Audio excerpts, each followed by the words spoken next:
अस्सलाम वालेकुम दोस्तों, पाकिस्तान की टी20 टीम की शेप आपको कैसी लगी है बांग्लादेश के खिलाफ पहले टी20 मैच में? जब बांग्लादेश के खिलाफ पहले टी20 मैच से कबल पाकिस्तान के टी20 स्क्वाड का ऐलान हुआ था, तो तब बहुत सारे लोगों को इस बात की समझ नहीं आ रही थी कि फहीम अशरफ पाकिस्तान के स्क्वाड के अंदर कैसे वापस आ गए। और सबसे ज्यादा हसन अली के ऊपर सवालात थे कि हसन अली किस परफॉर्मेंस की बुनियाद के ऊपर आ गया और हसन अली पाकिस्तान की टी20 टीम में आके क्या करेगा एक डेढ़ साल बाद वापस स्क्वाड में लौट के।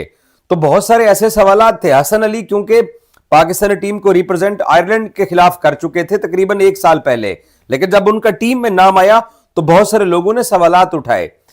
और इसके अलावा जो दूसरा बड़ा नाम सबसे ज्यादा हमारे यहां क्रिकेट में डिस्कस होता है वो शादाब खान है कि शादाब भी कैसे जो है ना वो जस्टिफाई करेगा। और बाज लोगों ने यहां तक बोला कि वो इस्लामाबाद यूनाइटेड की फ्रेंचाइज का कैप्टन है और क्योंकि फ्रेंचाइज उनकी 2024 का पीएसएल जीती हुई थी, वो एक कोटा सिस्टम की बुनियाद के ऊपर पाकिस्तान की टीम में है। लेकिन आज आपने पहला टी20 मैच बांग्लादेश के खिलाफ लाहौर में देख लिया और रिजल्ट भी आपके सामने है।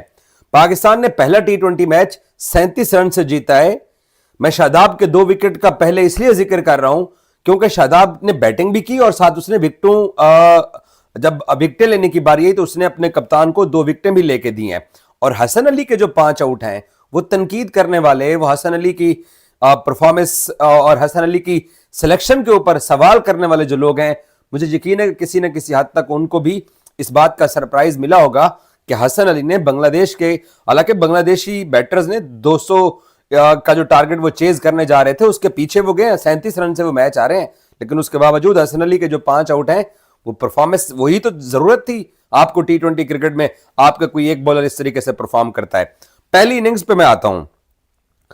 पाकिस्तान ने टॉस जीत के पहले बैटिंग का फैसला किया और पाकिस्तान की प्लेइंग 11 के अंदर फखर जमान, साइम अयूब और मोहम्मद हारिस को नंबर 3 पे खिलाया गया। और ये इंटरनेशनल टी20 में जब से आगा कप्तान बने हैं, आगा चौथे नंबर पे गए। अमूमन जो पाकिस्तान ने इससे पहले 5 टी20 मैचेस खेले न्यूजीलैंड के खिलाफ न्यूजीलैंड में, तो वहां सलमान अली आगा बतौर कैप्टन वन डाउन की पोजीशन पर खेलते चले आए, लेकिन उन्होंने अपनी जगह सैक्रिफाइस की और हारिस को नंबर 3 के ऊपर रखा। क्योंकि पीएसएल में साइम और बाबर ओपनिंग कर रहे थे तो वो जल्मी के लिए हारिस नंबर 3 खेलता चला रहा था, तो हारिस को जो है वो नंबर 3 का मौका दिया गया।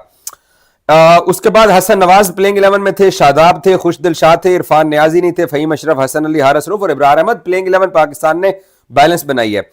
दोनों ओपनर नहीं चले, 1 रन पे फखर आउट हुए और साइम अयूब आउट हुए। एक अरसे बाद वापसी हो रही थी तो इतना तो मार्जिन हमें दोनों को देना चाहिए ना कि अगर वो आउट हो गए हैं, लेकिन बाकी बल्लेबाज आपके चले। मोहम्मद हारिस ने 18 गेंदों के ऊपर 4 चौकों और 1 छक्के की मदद से 31 रन की इनिंग्स खेली। आगा ने 34 गेंदों के ऊपर 56 रन की इनिंग्स, 8 चौके 1 छक्का शामिल है। हसन नवाज की फॉर्म लगी हुई है। हसन नवाज ने 4 छक्के 2 चौके 22 गेंदों के ऊपर 44 रन स्कोर किए हैं और शादाब खान ने 25 गेंदों पर 48 रन स्कोर किए हैं। और शादाब की और हसन अली की सिलेक्शन के ऊपर आधा पाकिस्तान जो क्रिकेट फैंस का है वो ये सवाल कर रहा था कि ये दोनों पाकिस्तानी टीम में क्यों कर वापस आए हैं।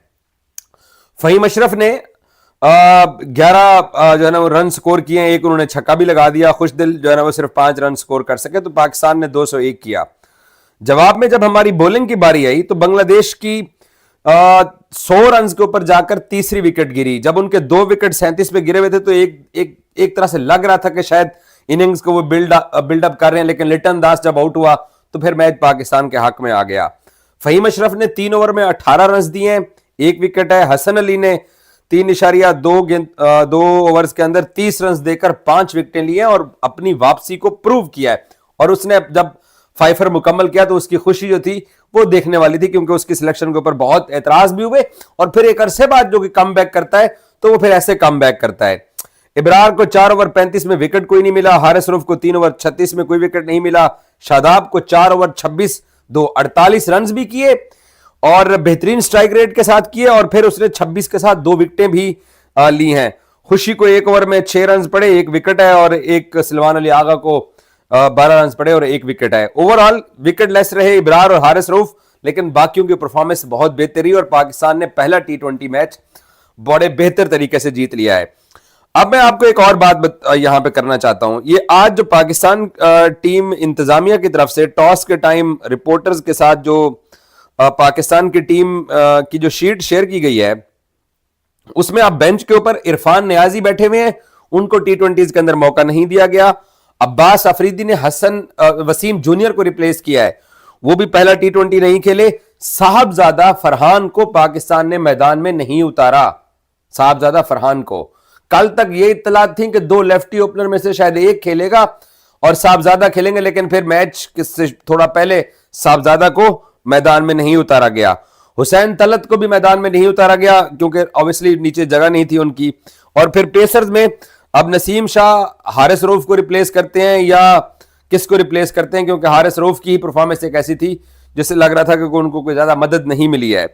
लेकिन पाकिस्तान ने बेहतरीन क्रिकेट खेली है और पहला टी20 पाकिस्तान ने जीत लिया है। बैटिंग ट्रैक था, उस बैटिंग ट्रैक में हमारे चलो दोनों ओपनर नहीं चले हैं, लेकिन निचले नंबरों के बैट्समैनों ने पाकिस्तानी टीम के लिए स्कोर करके वो जो हम एक टीम बनाने की कोशिश कर रहे हैं। आप अपने कमेंट्स दीजिए, क्या हम उस तरफ जा रहे हैं?